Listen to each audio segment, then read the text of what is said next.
ಕೊಲೆ ಪ್ರಕರಣದಲ್ಲಿ ಜೀವಾವಧಿ ಶಿಕ್ಷೆಗೆ ಒಳಗಾಗಿರುವಂತಹ ವಿನಯ್ ಕುಲಕರ್ಣಿಗೆ ಈಗ ಮತ್ತೊಂದು ಶಾಕ್ ಎದುರಾಗ್ತಾ ಇದೆ. ಜೀವಾವಧಿ ಶಿಕ್ಷೆ ಬೆನ್ನಲ್ಲೇ ಶಾಸಕ ಸ್ಥಾನ ಕೂಡ ಈಗ ಕಳೆದುಕೊಂಡಿದ್ದಾರೆ. ಯೋಗೇಶ್ ಗೌಡ ಕೊಲೆ ಪ್ರಕರಣದಲ್ಲಿ ವಿನಯ್ ಕುಲಕರ್ಣಿ ಜೈಲು ಪಾಲಾಗಿದ್ದಾರೆ. ಈಗಾಗಲೇ ಜೈಲು ಪಾಲಾದ ಬೆನ್ನಲ್ಲೇ ಶಾಸಕತ್ವ ಕೂಡ ಅನರ್ಹವಾಗಿದೆ. ರಾಜ್ಯ ವಿಧಾನಸಭೆ ಸಚಿವಾಲಯದಿಂದ ಈ ಬಗ್ಗೆ ಆದೇಶ ಹೊರಡಿಸಲಾಗಿದೆ. ಈಗ ಅಧಿಕೃತವಾಗಿ ಆದೇಶ ಹೊರಡಿಸಿದೆ ಸಚಿವಾಲಯ. ವಿಧಾನಸಭೆ ಕಾರ್ಯದರ್ಶಿ ವಿಶಾಲಾಕ್ಷಿ ಅವರು ಆದೇಶ ಹೊರಡಿಸಿದ್ದಾರೆ.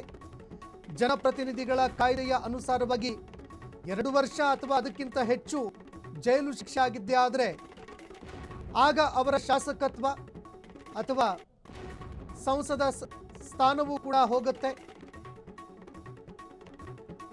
ಹೀಗಾಗಿ ಜನಪ್ರತಿನಿಧಿಗಳ ಕಾಯ್ದೆಯ ಅನುಸಾರವಾಗಿ ಈಗ ವಿನಯ್ ಕುಲಕರ್ಣಿ ಅವರು ತಮ್ಮ ಶಾಸಕ ಸ್ಥಾನವನ್ನು ಕಳೆದುಕೊಂಡಿದ್ದಾರೆ.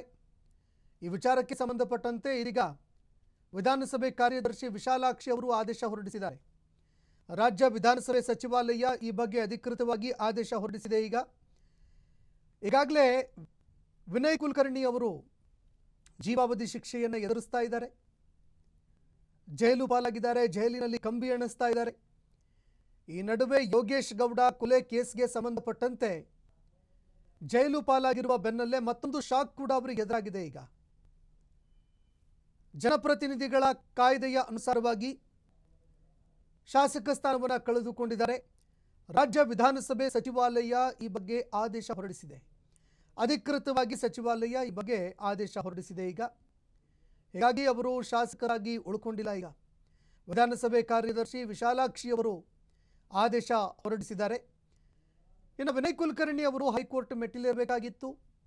ಒಂದು ವೇಳೆ ಈ ಜನಪ್ರತಿನಿಧಿಗಳ ನ್ಯಾಯಾಲಯದಲ್ಲಿ ಹೊರಡಿಸಿರುವಂತಹ ಆದೇಶ ಏನಿದೆ ಅದಕ್ಕೆ ಏನಾದರೂ ತಾತ್ಕಾಲಿಕವಾಗಿ ತಡೆ ಬಿದ್ದಿದ್ರೆ ಆಗ ಅವರಿಗೆ ರಿಲೀಫ್ ಸಿಗ್ತಾ ಇತ್ತು. ಆದರೆ ವಿನಯ್ ಕುಲಕರ್ಣಿ ಅವರು ಹೈಕೋರ್ಟ್ನ ಮೆಟ್ಟಿಲೇರುವಲ್ಲಿ ತಡ ಮಾಡಿದ್ರು. ಹೀಗಾಗಿ ಸಹಜವಾಗಿ ತಮ್ಮ ಶಾಸಕ ಸ್ಥಾನವನ್ನು ಕಳೆದುಕೊಂಡಿದ್ದಾರೆ.